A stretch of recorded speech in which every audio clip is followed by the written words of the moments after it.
Is Ndindi Nyoro and Babu Owino quoting presidency? Are they quoting presidency? Are they aiming at the presidency 2027?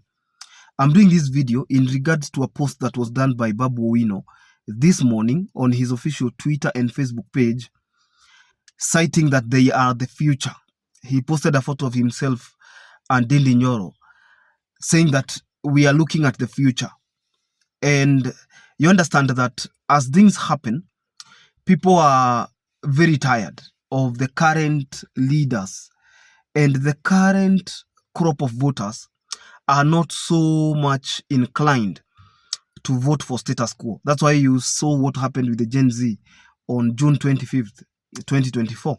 There was an uprising, the Operation Occupy Parliament, and things happened. And you keep on asking yourself, are we having another political outfit in 2027 and post-2027? Because according to the look of things right now, Ndindi Nyoro is distancing himself from the government. Even from the protests, he really kept quiet. In the impeachment, he abstained. The impeachment of former Deputy President Rigathi Gachagua, Ndindi Nyoro abstained. So nobody knew his stand. But you see, not voting for is just like opposing. It is like he was not interested in the motion.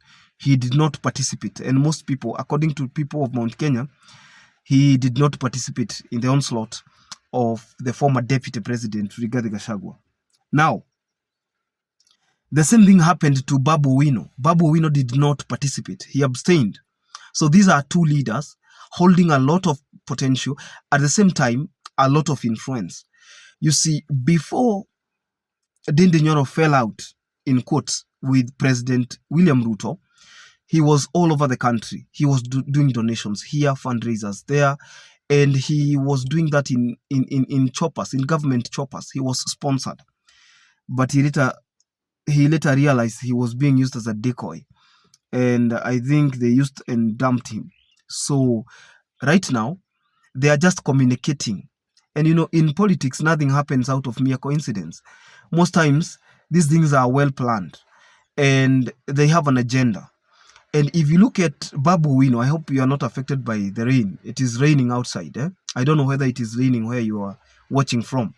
Right now, Ndindi Nyoro is a very serious political figure. In fact, he was not as serious last year and last year but one. He was not as serious in the last general elections and even the first time as Kiharu Member of Parliament. But right now, he has a lot of influence. And you look at his politics, they are shaped, and you can tell he has advisors. He's been abstaining from angering or triggering anger. You look at some leaders from his backyard, and they are really doing what we call triggering. You know, there are people who trigger anger, and they continue to trigger so that the electorate can get even more furious, you know? And when people get worked out, you know, voters can vote out of emotions most of the time. Especially if you make them angry, they are likely to punish you by voting in your opponent. Now, is there a political alliance between Babu Owino and Ndindi Nyoro? In this video, I want us to discuss the possibility of a new government if Ndindi Nyoro and Babu Owino join hands.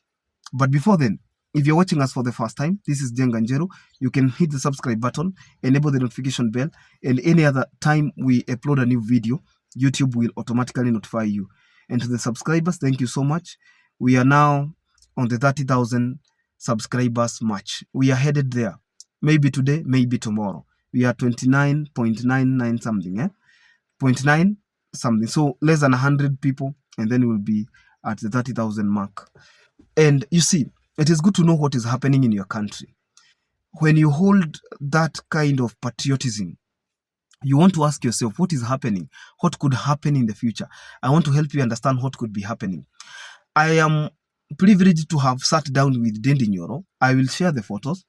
I am also privileged to have sat down with Babu Owino. I'll share the photos. And I was able to interact with them on a one-on-one basis. We had coffee, we talked, and when you listen to them, you see one of them is a graduate in economics, that is Ndindi Nyoro, and the other one is a graduate in law, in actuarial science, in political science. Babu Owino is very educated, and he holds several degrees. That notwithstanding, both of them wield a lot of influence from their respective regions. And you look at Ndindi Nyoro, he comes from the mighty Mount Kenya region. You look at Babu Owino, he comes from the populous, very influential Lake Nyanza, Luo Lake Nyanza, the Luo Nyanza region. And both of them are holding a lot of political influence.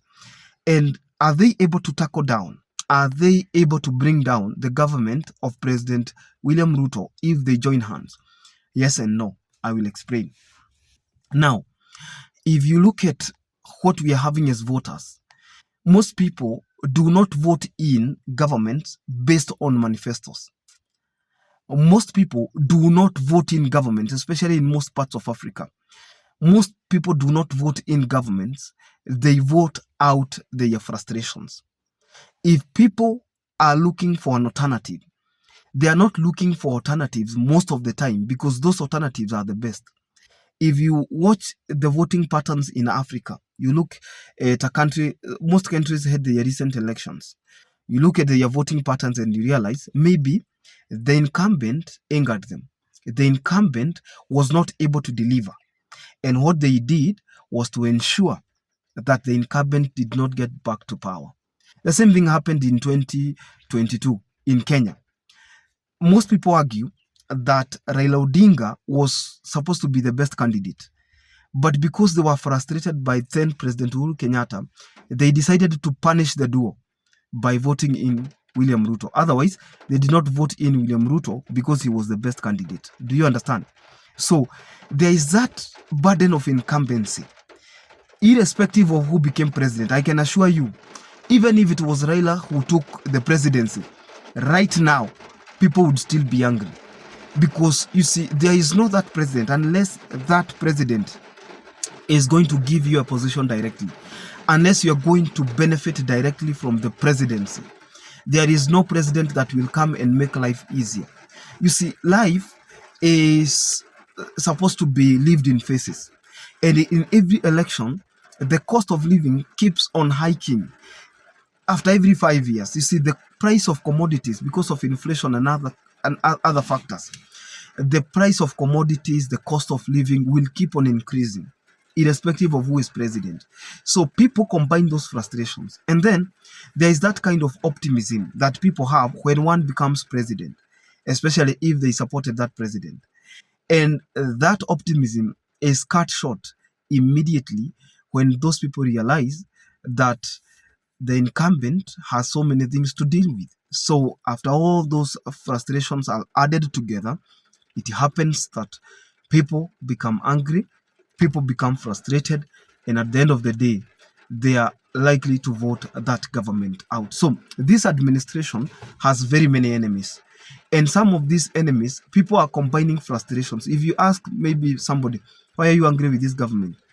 There are people who can tell because of ABC, because of ABCD, and the other person will not be able to tell you, but they are just angry. And then every political mood is infectious. I mean, when people are angry in a certain region, they are likely to bring that frustration to the people in power. I mean, if people are frustrated, they talk to the other people, the word spreads like bushfire. And at the end of the day, before you realize, people are just against the government. The 2 years before President Uhuru Kenyatta left power, he was hated in the Mount Kenya region. But then they realized later, oh, we messed up. Okay? We messed up. We want to correct the mess. Are we together? So let us say, I do not know whether these two will form government, but if they can be able to pull the muscle. You see, in 2027, there will be a lot of changes. In 2027, there will be a lot of changes, and money will not be one of the factors that will determine the president. In fact, if a candidate will resonate well with the people, we will be witnessing for the very first time an election that is close to what is happening in the US and what happened in other competitive democracies. Like in the US, a candidate does not use their own money. There are donations from well-wishers, people who support their campaigns. And what I'm saying is, in 2027, we are likely to witness something like that, because people will fund their candidates. If a candidate like Fred Matiang'i, for instance, who is not known to be very strong financially, vies against President William Ruto, chances are very high that people can even go to the extreme ends to donate for him. People like, let's say, people like CJ, the former CJ Maraga, people like, who else? Okia Omtata, the senator for Busia. And you see, so what happens is that every government has to suffer the burden of incumbency. Are we together? Every government has to suffer the burden of incumbency. But the question remains, are we ready for a presidency of Babu Owino and Ndindi Nyoro? They will be the youngest people to contest for presidency, almost successfully or successfully. But do you think they can be able to oust President William Ruto? So I don't know your thoughts in the comment section, but you can let us know. And at the same time, this is our country. We want to know what is happening. And if you see, people are tired of the old political outfits. You look at President William Ruto. He has been in elective politics for more than 30 years. You look at people like Odinga, Raila. And Raila Odinga has been in elective politics for more than 40 years. And people are getting tired of the old political outfit. Then the Gen Zs and the millennials, part of the millennials, and mostly the Gen Zs are tired of people who are going to be taking them through the same rhetoric, same political rhetoric, tutatenga, kitendawili. And you see, there was something that really exposed them, especially the broad-based government. One day you support Adani, the next day you abolish Adani, you cancel it, and then at the expense of country, because we all know that every other time you hold a contract in writing and one of the parties walks out of the contract, there are consequences, there are fines, and those fines are not small. So do you think that Babu Owino and Ndindi Nyoro, either of them being president and the other one being running mate, can win presidency in 2027 or post 2027? Remember, they come from regions that have numbers. If you take the Mount Kenya region, for instance, Mount Kenya region is the biggest voting bloc in this country, and they have been known on various elections to determine the presidency. Okay, and then the Luo land or the Nyanza region is also a populous voting bloc.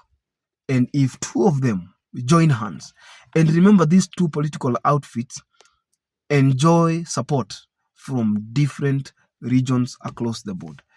For instance, Babu Owino is voted in Nairobi. You see, when you vie in Nairobi successfully once, twice, and you win with a slight margin or even with a landslide, you are very popular. You look at the reception of Babu Owino in Luo Lake Nyanza in Homa Bay recently, and you realize you're dealing with a giant, a political giant. And you know how the mountain votes. So, do you think these two candidates can gang up and take President William Ruto home? Or do you think they can win the presidency in 2027? I want to let you digest this. Let us know in the comment section. Until then, this is Jenga Njeru. God bless you. Bye-bye.